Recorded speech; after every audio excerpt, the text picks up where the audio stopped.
मान्यवर, आपके माध्यम से माननीय सदस्य को यह अवगत कराना चाहूंगा कि कलाबार भौगोलिक दृष्टिकोण से जो माननीय सदस्य ने कहा वो सत्य है। इन मान्यवर विभाग ने भी बड़ा स्पष्ट उत्तर इसमें दिया है कि न्यू मॉडल डिग्री कॉलेज में हम लोगों ने प्रधानाचार्य की नियुक्ति कर दी है, लेकिन वो थोड़ा सुदूरवर्ती इलाका है, तो छात्र छात्राओं के नामांकन का अनुपात थोड़ा सा कम है। और महाविद्यालय इस बात का प्रयास कर रहा है छात्र छात्राओं को प्रेरित करते हुए कि वहां पर नामांकन हो जाए। और जहां तक सवाल इस बात का है कि इसके चलते डुमरी प्रखंड में छात्रों का पठन पाठन बाधित है, तो ये असत्य है मान्यवर, क्योंकि वहां पर वास्तव में 2 कॉलेज और पहले से संचालित हैं। और जो पूरक में पूछा गया है माननीय सदस्य के द्वारा प्रशिक्षण विद्यालय के लिए, तो उसमें बड़ा स्पष्ट उत्तर विभाग ने दिया है कि चूंकि अधिकारियों की कमी थी तो नामांकन तो वहां जरूर हुआ, लेकिन उनका प्रशिक्षण और पठन पाठन बोकारो के कॉलेज में चल रहा है। और जैसे ही हमारी अधिकारियों की कमी दूर हो जाएगी, हम यथा स्थान पर उनको भी ले आएंगे। और कालाबार के जिस मॉडल डिग्री कॉलेज के पठन पाठन को सुचारू करने की बात माननीय सदस्य की तरफ से आई है, हम उनको आश्वस्त करना चाहेंगे आपके माध्यम से कि छात्र छात्राओं की संख्या को ध्यान में रखते हुए हम लोग वहां पर पठन पाठन जल्द से जल्द शुरू कराने का प्रयास करेंगे। धन्यवाद। ठीक है, बनाएंगे या नहीं, वही प्रूफ है। अच्छा मान्यवर, जैसे जो भी विषय माननीय सदस्य के द्वारा लाया गया है, जब विभाग उस पर स्वीकारात्मक उत्तर दे रहा है तो यह तय है कि उस प्रश्न का या उस स्थल का धार्मिक महत्व है, और धार्मिक महत्व में धार्मिक श्रद्धालुओं की सुविधा के लिए सरकार व्यवस्थाएं करने को प्रतिबद्ध है।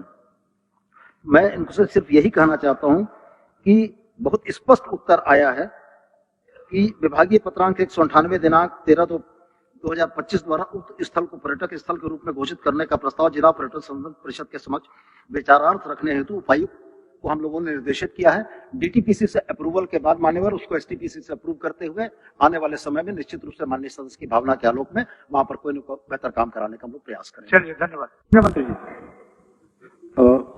माननीय सदस्य ने गंभीर विषय की ओर सदन का ध्यान आकृष्ट कराया है और मेरा भी ध्यान आकृष्ट कराया है। माननीय सदस्य, सरकार के उत्तर में बड़ा स्पष्ट है कि वह पर्यटन क्षेत्र डी श्रेणी में अधिसूचित है। डी श्रेणी में अधिसूचित होने के बाद भी राज्य सरकार ने 1,04,97,000 रुपए की राशि अनाबद्ध राशि के तौर पर दी है। तो माननीय सदस्य का विधानसभा क्षेत्र है, निश्चित रूप से अपने जिले के उपायुक्त के साथ मिलकर 1,04,00,000 रुपए की इस राशि में, चाहे वो सोलर लाइट हो, चाहे वहां जो तात्कालिक व्यवस्था की जा सकती है, उसका माननीय सदस्य काम कर लें। और जिला के उपायुक्त के माध्यम से फिर कोई अधियाचना अगर आती है, पर्यटन विभाग इस पर निश्चित रूप से ध्यान देगा। और इनका जो पूरक प्रश्न था डूबने से होने वाली मौतों के विषय में, तो मैं इस बात के लिए उनको आश्वस्त करना चाहूंगा कि हमारी पर्यटन नीति में पर्यटक मित्र के तौर पर लोगों को बहाल किए जाने, अनुबंध पर रखे जाने का प्रावधान है।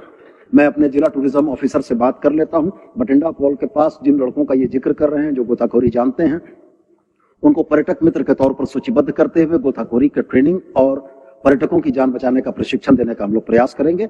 और माननीय सदस्य एक बार अपने स्तर से इन चीजों को देखकर वहां जो भी सुविधाएं हैं वो बहाल करवा लें, और जो भी अधियाचना जिला की तरफ से आएगी हम लोग उसको पुनः करेंगे। हो गया अध्यक्ष महोदय, 1 मिनट। ये जो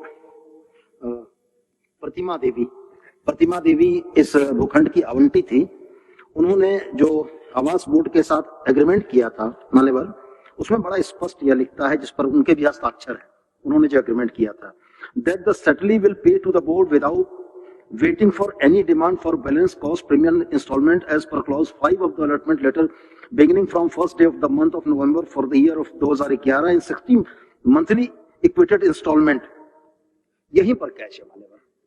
2 चीजें नियमावली में बहुत स्पष्ट है कि भूखंड के आवंटन में विलंब हो सकता है, लेकिन जो आवंटी है सटली जो थे, उनको 60 बराबर किस्तों में इसका भुगतान करना था, जिसमें प्रभावती देवी फेल रही। विभाग ने अपनी नियमावली के आलोक में उसमें चक्रवृद्धि ब्याज की गणना की और यह राशि खड़ी हो गई। अब सवाल इस बात का है कि आवास बोर्ड कोई बहुत लाभ अर्जित करने वाली संस्था नहीं। अगर 2800 स्क्वायर फुट का भूखंड हरमू के इलाके में आज भी उनको 63 लाख रुपए में मिल रहा है, तो ये बाजार मूल्य से कई गुना कम है। तो मैं इनसे यही आग्रह करूंगा आपके माध्यम से कि विभाग अपनी नियमावलियों से बंधा हुआ है, किसी पर्टिकुलर केस में किसी व्यक्ति को रिलैक्स देना ये संभव वाली बात नहीं है। यह आवंटन हुआ है और इसके बाद भी अगर माननीय सदस्य इन चीजों से संतुष्ट नहीं है तो मैं आपके माध्यम से आग्रह करूंगा कि वो मेरे एक बार कार्यालय में आ जाएं। विभाग ने जो गणना की है वो गणना हम उनको यथायोग्य दिखाएंगे। ठीक, धन्यवाद। उनके कार्य माननीय सदस्य के द्वारा जो चिंता व्यक्त की गई है, मैं व्यक्तिगत तौर से उस पर सहमत हूं, लेकिन नीतियों के निर्धारण के मुद्दे पर व्यक्तिगत सोच नीतियों पर प्रभावी नहीं हो सकती है। सरकार की नीति स्पष्ट तौर पर यह है कि स्वस्थ प्रतिस्पर्धा के तहत उच्च गुणवत्ता के लोग शिक्षण या पठन पाठन के कार्य में अगर आते हैं तो स्वस्थ प्रतिस्पर्धा को रोका नहीं जाना चाहिए। माननीय सदस्य की जो यह चिंता है कि अधियाचना दी जा चुकी है, तो मैं माननीय सदस्य को यह अवगत कराना चाहूंगा कि अधियाचना भेजी गई है। विज्ञापन प्रकाशन से पूर्व सरकार किसी भी नियम को या नीति को परिवर्तित करने की क्षमता रखती है। मैं उनकी इस बात से बिल्कुल सहमत हूं।